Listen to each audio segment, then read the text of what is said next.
En primer lugar, vamos a ver la división del derecho. Como podemos ver aquí, se reconocen dos formas de división del derecho: la división clásica y la división vigente. La división clásica reconoce dos ramas del derecho: el derecho público y el derecho privado. En cambio, la división vigente reconoce tres, que son el derecho público, el derecho privado y el derecho social. Comenzaremos viendo la rama del derecho público, que es el conjunto de normas jurídicas que regulan la relación entre Estado y particulares. Forman parte del derecho público las siguientes materias. En el ámbito interno están el derecho constitucional, el derecho administrativo, el derecho financiero y tributario, el derecho penal y el derecho procesal. En el ámbito externo está el derecho internacional público. Ahora veremos el derecho privado, que es el conjunto de normas jurídicas que regula las relaciones entre particulares. En el ámbito interno forman parte del derecho privado el derecho civil y el derecho comercial. Y en la división clásica también formaban parte del derecho privado el derecho agrario, el derecho minero, el derecho del trabajo y la seguridad social y el derecho de familia y el menor. En el ámbito externo tenemos el derecho internacional privado. Para comprender la división vigente del derecho, previamente haremos referencia a las profundas transformaciones sociales producidas durante el siglo XIX, las cuales produjeron un cambio en la conciencia social. Este cambio en la conciencia social determinó la necesidad de introducir una tercera rama denominada nuevo derecho o derecho social. El derecho social regula las relaciones entre los particulares que requieren la intervención del Estado para proteger al conjunto social. Las transformaciones sociales producidas durante el siglo XIX permitieron, por ejemplo, que se tomara conciencia de la importancia de los recursos naturales para el progreso social, por lo que su explotación no puede ser dejada a la iniciativa exclusivamente privada. Por esta razón, el derecho minero y el derecho agrario fueron transferidos de la rama del derecho privado al derecho social. Asimismo, la explotación de los trabajadores por los patrones, generada por el carácter privado de la relación laboral, determinó la necesidad de la intervención de las autoridades estatales para fiscalizar el respeto a los derechos de los trabajadores, por lo que el derecho del trabajo y de la seguridad social fue transferido a esta tercera rama. Del mismo modo fue transferido el derecho de familia y del menor por la importancia de la familia como núcleo de la sociedad y la necesidad de proteger a los niños, niñas y adolescentes por su situación de personas en desarrollo.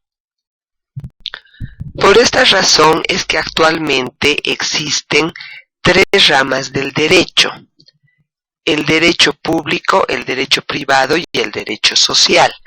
El derecho público, como podemos ver, se mantiene inalterable. El derecho privado está actualmente constituido por el derecho civil y el derecho comercial, porque las demás materias han sido transferidas al derecho social, ¿no? Entonces, el derecho social está conformado por el derecho agrario, el derecho minero, el derecho del trabajo y la seguridad social y el derecho de familia y el menor.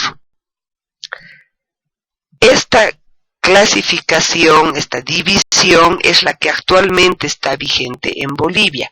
Sin embargo, existen otras legislaciones donde todavía solamente consideran el derecho público y el derecho privado.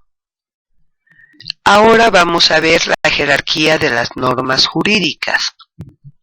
El autor de la teoría de la jerarquización de las normas jurídicas es Hans Kelsen. Esta teoría después fue adaptada por otros autores, esquematizándola en forma de pirámide. Por esa razón es que se la conoce más con el nombre de pirámide jurídica de Kelsen. Sin embargo, se pueden adoptar muchas formas de esquematizar esta jerarquización de las normas jurídicas. Nosotros, para el desarrollo de la materia, vamos a adoptar esa forma de pirámide donde vamos a insertar la jerarquía normativa que establece el artículo 410 de la Constitución y que ustedes tienen en la página 27 de su texto. En la cúspide de la pirámide tenemos el bloque de constitucionalidad, el cual está constituido por normas y principios que, si bien no forman parte del texto formal y expreso de la Constitución, se integran a la misma por otras vías. En términos sencillos podemos decir que se trata de normas que, aunque no están escritas dentro de la Constitución, consideramos que sí, porque están insertas en tratados internacionales a los que el artículo 410 de la Constitución les da esa jerarquía, ese valor. Las normas que forman parte del bloque de constitucionalidad son los derechos humanos, o sea, los tratados internacionales sobre derechos humanos. Obviamente la Constitución y también el derecho comunitario. Estas normas pueden ser acomodadas dentro de la cúspide de la pirámide en cualquier orden, mientras estén todas juntas en ese bloque que es el bloque de constitucionalidad, no importa cuál vaya primero o cuál vaya después. Ahora vamos a ver cada uno de los cuerpos normativos que conforman el bloque de constitucionalidad. En primer lugar, veremos la Constitución Política del Estado, que recibe otras denominaciones como Carta Magna, Ley Fundamental o Ley de Leyes. Una definición acerca de la Constitución Política del Estado señala que es el documento solemne que consigna la organización jurídica y política del Estado, así como los derechos, deberes y garantías de los ciudadanos. La Constitución puede ser reformada total o parcialmente de acuerdo con el siguiente procedimiento. La reforma total debe ser aprobada a través de una asamblea constituyente elegida y conformada con ese objetivo específico. En cambio, la reforma parcial puede ser aprobada por 2/3 de los miembros presentes de la Asamblea Legislativa Plurinacional.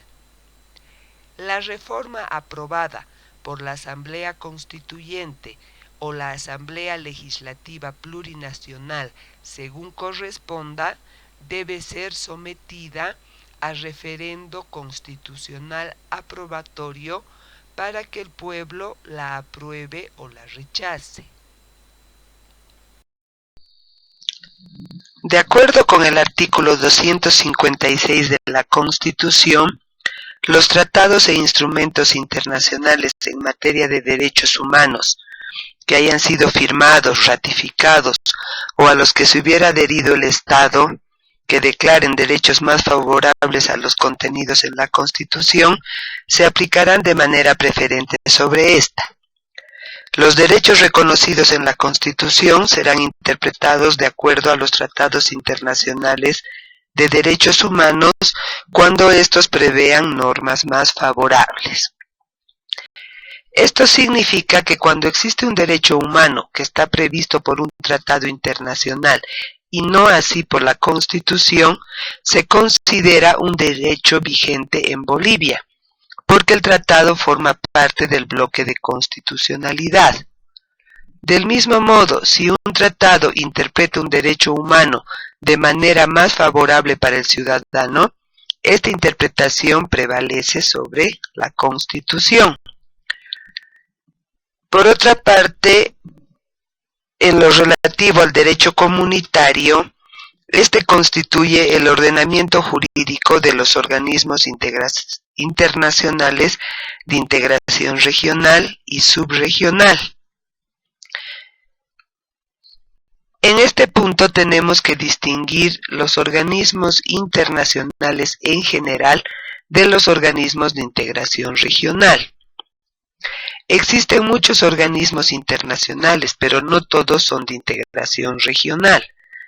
Los organismos de integración regional son aquellos cuyo estatuto constitutivo reconoce la existencia de un órgano legislativo comunitario, con facultad para aprobar normas que ingresarán a formar parte de la legislación interna de todos los países miembros, a través del respectivo bloque de constitucionalidad.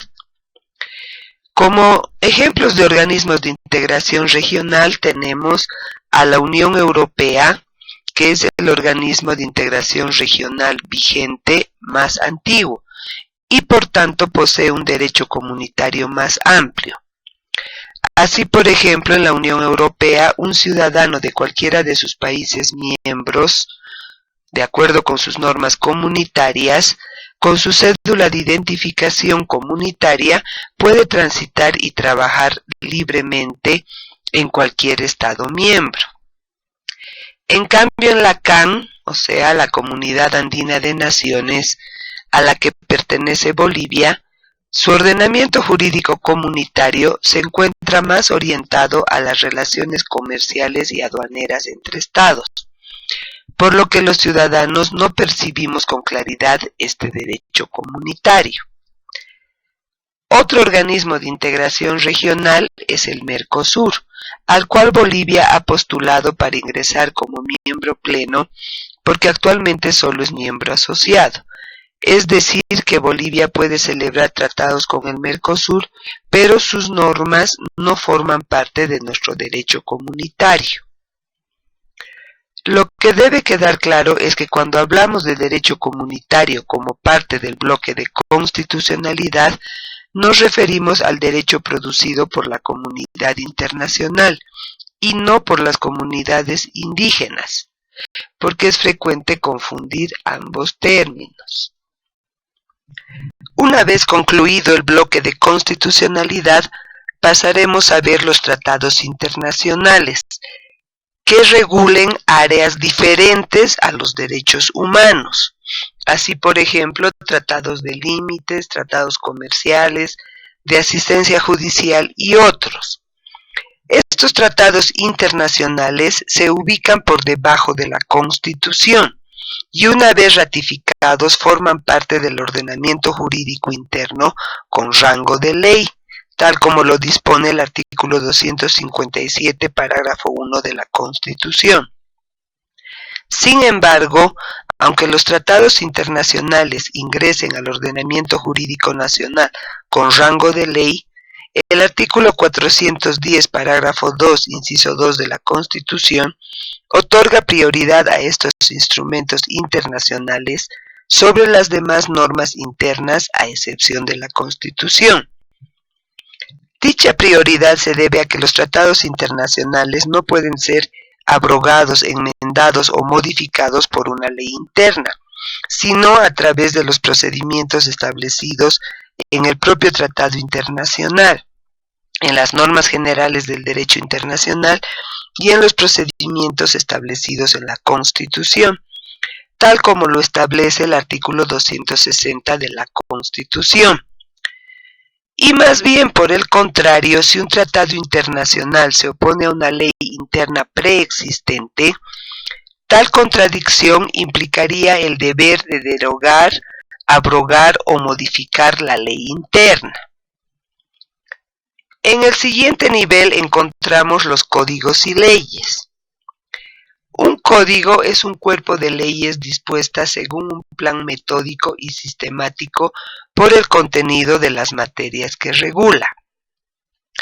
Así, por ejemplo, en nuestra legislación tenemos el Código Civil, que reúne las leyes o normas jurídicas relativas a las personas, los bienes, las obligaciones, etc. El Código Penal, que congrega los delitos y las penas que les son aplicables. El Código de las Familias, que reúne las normas relativas a las relaciones familiares y los derechos, deberes y obligaciones de sus integrantes, y otros códigos. Ahora bien, de acuerdo con el artículo 298, parágrafo 1, inciso 21 de la Constitución, es competencia privativa del nivel central del Estado la codificación sustantiva y adjetiva en materia civil, familiar, penal, tributaria, electoral, comercial, minera y electoral. Es decir, que los códigos sustantivos y los códigos de procedimientos, esos solamente pueden ser aprobados por el nivel central del Estado y no así por los gobiernos autónomos. Uno de los conceptos de ley señala que es toda norma jurídica reguladora de los actos y relaciones humanas aplicable en determinado tiempo y lugar. De acuerdo con el artículo 410, parágrafo 2, inciso 3 de la Constitución, dentro de esta categoría se encuentran, además de las leyes nacionales, los estatutos autonómicos, las cartas orgánicas y el resto de legislación departamental, municipal e indígena. El Estatuto Autonómico es el cuerpo legal que regula las competencias de las autoridades de cada unidad territorial autónoma y cuya validez se restringe a su territorio. Las cartas orgánicas contienen normas similares a las de los estatutos autonómicos, pero orientadas a la organización de las autonomías municipales. Los estatutos autonómicos y las cartas orgánicas cumplen una función similar a la que desempeña la Constitución Nacional, porque los estatutos y las cartas orgánicas definen, entre otros aspectos, las competencias, composición y facultades de los órganos de gobierno autónomos, y el marco jurídico al que deben adecuarse las leyes departamentales y municipales respectivamente. Ahora vamos a ver el procedimiento legislativo, que es el procedimiento aplicado para la aprobación de leyes y códigos por el nivel nacional, o sea, por la Asamblea Legislativa Plurinacional, porque las entidades autónomas deben regular sus propios procedimientos a través de sus estatutos autonómicos y cartas orgánicas. Es decir, que en un estatuto autonómico estará establecido el procedimiento que se debe seguir para aprobar una ley departamental. Y del mismo modo, en la carta orgánica estará el procedimiento para aprobar una ley municipal. Ya, entonces este procedimiento legislativo está constituido por una serie de pasos que deben seguirse dentro de la Asamblea Legislativa Plurinacional para que un proyecto de ley se convierta en una ley vigente. En primer lugar está la iniciativa, que consiste en la presentación de un proyecto de ley en cualquiera de las cámaras legislativas a la que se va a denominar Cámara de Origen. A ver, ¿esto qué significa? Que si el proyecto de ley se presenta en la Cámara de Diputados, esa es la Cámara de Origen, y la otra Cámara cumplirá la función de Cámara Revisora. Ahora, por el otro lado, si se presenta un proyecto de ley en la Cámara de Senadores, esa es la Cámara de Origen, y por lo tanto la Cámara de Diputados tendrá la función de Cámara Revisora. Ya, entonces la iniciativa consiste en la presentación del proyecto de ley en cualquiera de las dos cámaras. Esa va a ser denominada cámara de origen. Ahora, en esa cámara de origen tienen que remitir el proyecto de ley a alguna de sus comisiones. La comisión competente emitirá un informe sugiriendo la aprobación o rechazo del proyecto de ley. Es una sugerencia porque la aprobación o rechazo solo puede ser decidida de manera definitiva por la respectiva cámara. Es decir, si hubiera sido presentada en la Cámara de Diputados, son los 130 diputados que deciden si un proyecto de ley se aprueba o rechaza. Y si hubiera sido presentado el proyecto de ley en la Cámara de Senadores, serán los 36 senadores que deben votar para decidir la aprobación o rechazo de ese proyecto de ley. Entonces el informe de comisión es solamente una sugerencia, una orientación. Ya, una vez que se ha elaborado el informe de comisión, el pleno de la Cámara correspondiente va a proceder a discutir ese proyecto de ley en dos etapas, en grande y en detalle. La discusión en grande está orientada a debatir la pertinencia de la ley en su conjunto, es decir, la idea de la ley. En cambio, la discusión en detalle, esa tiene por objeto analizar el proyecto de ley artículo por artículo, incluyendo la revisión gramatical, es decir, la redacción, puntos, comas, etc.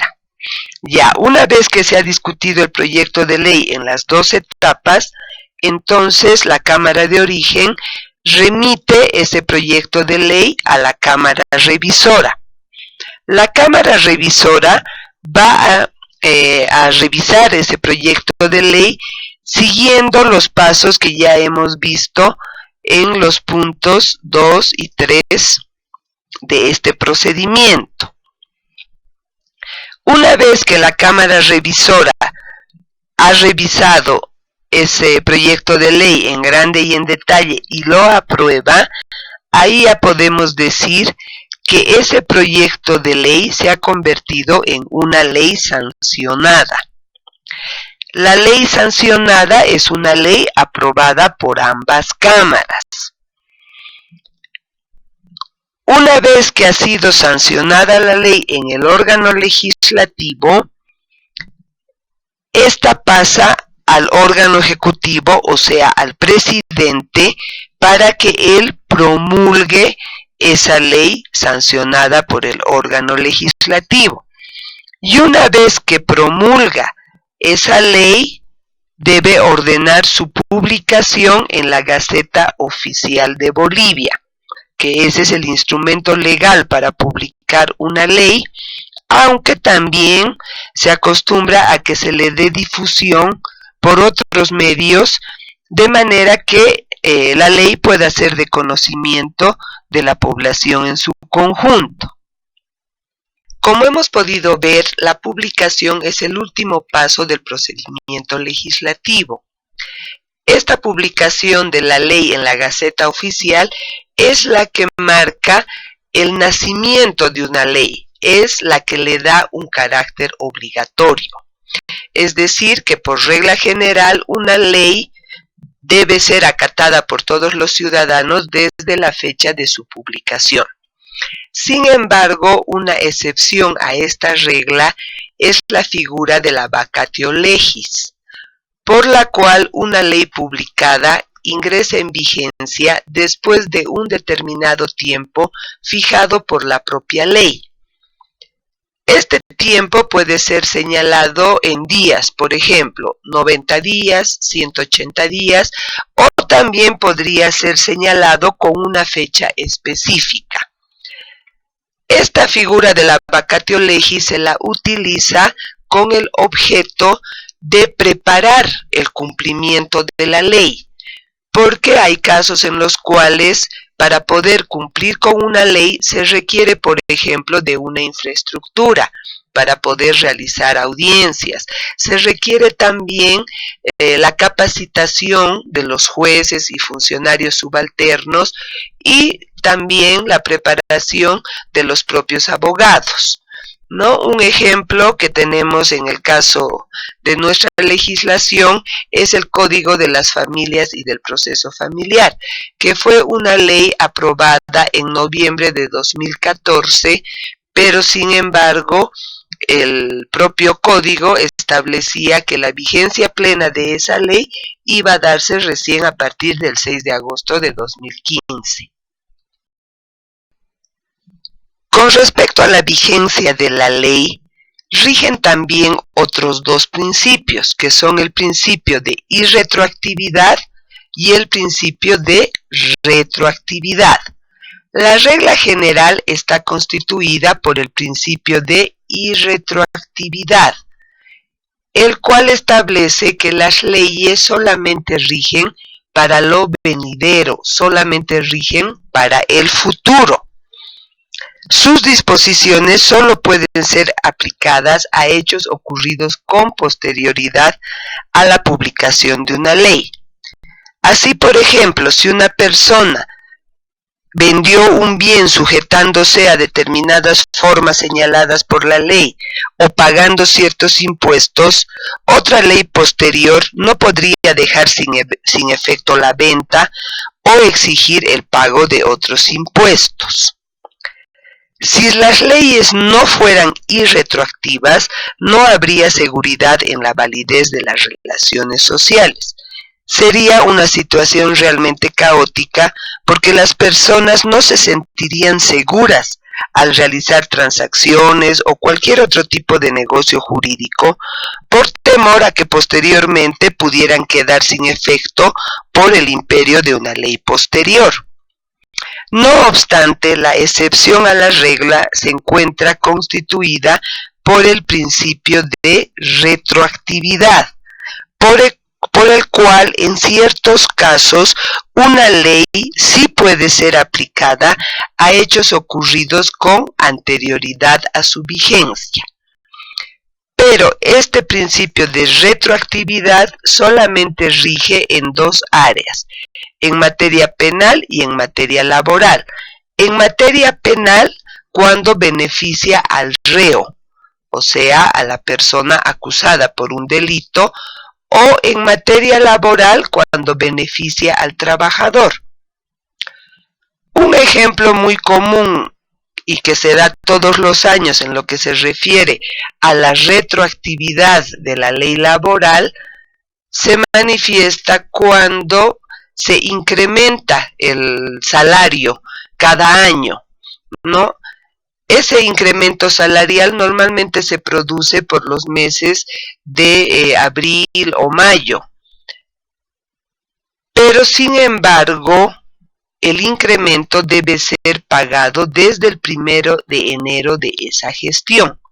Es decir, que supongamos si la ley ha aprobado el incremento salarial a partir del mes de abril, entonces en abril ya les van a pagar con su incremento salarial, pero tienen que pagarles con carácter retroactivo los meses de enero, febrero y marzo. Hasta aquí hemos visto los aspectos esenciales sobre la categoría de leyes, ¿no? Así hemos visto qué son los códigos, qué son las leyes, los tipos de leyes que existen, hemos visto el procedimiento legislativo para aprobar las leyes y hemos visto principios relativos a la vigencia de las leyes, como la vacatio legis, la irretroactividad y la retroactividad de la ley.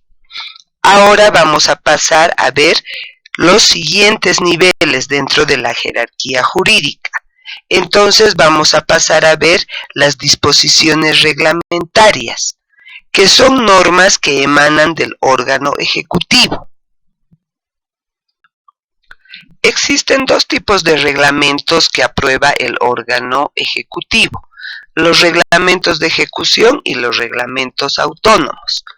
Los reglamentos de ejecución son aquellos que complementan las leyes dictadas por el órgano legislativo, con la finalidad de posibilitar su aplicación. Los reglamentos autónomos son los que dictan en uso de atribuciones propias del órgano ejecutivo, sin referirse a determinada ley. Ahora, tanto los reglamentos de ejecución como los reglamentos autónomos pueden estar contenidos en diferentes disposiciones normativas de carácter reglamentario. Dentro de estas tenemos a los decretos supremos, que son disposiciones aprobadas por el Consejo de Ministros.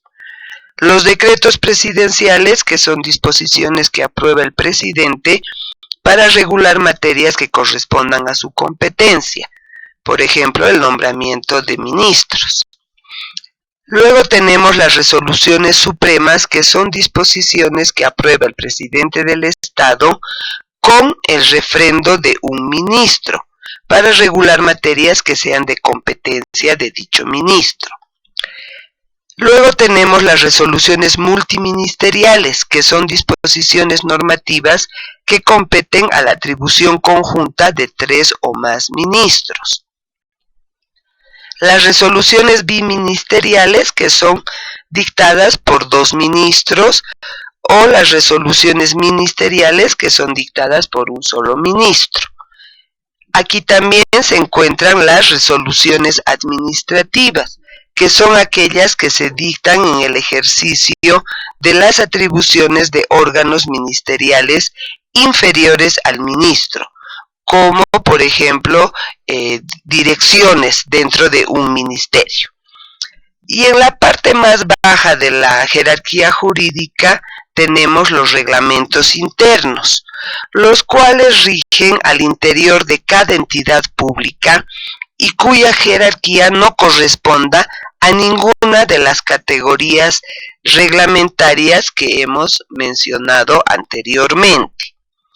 ¿No? Entonces, estos reglamentos internos son aprobados por cada entidad a través de los órganos competentes de esa entidad. Por ejemplo, los reglamentos de las cámaras legislativas, esos pueden ser aprobados por los plenos camarales, o también podría ocurrir que sean una atribución del directorio. Entonces se aprueba por una resolución de directorio.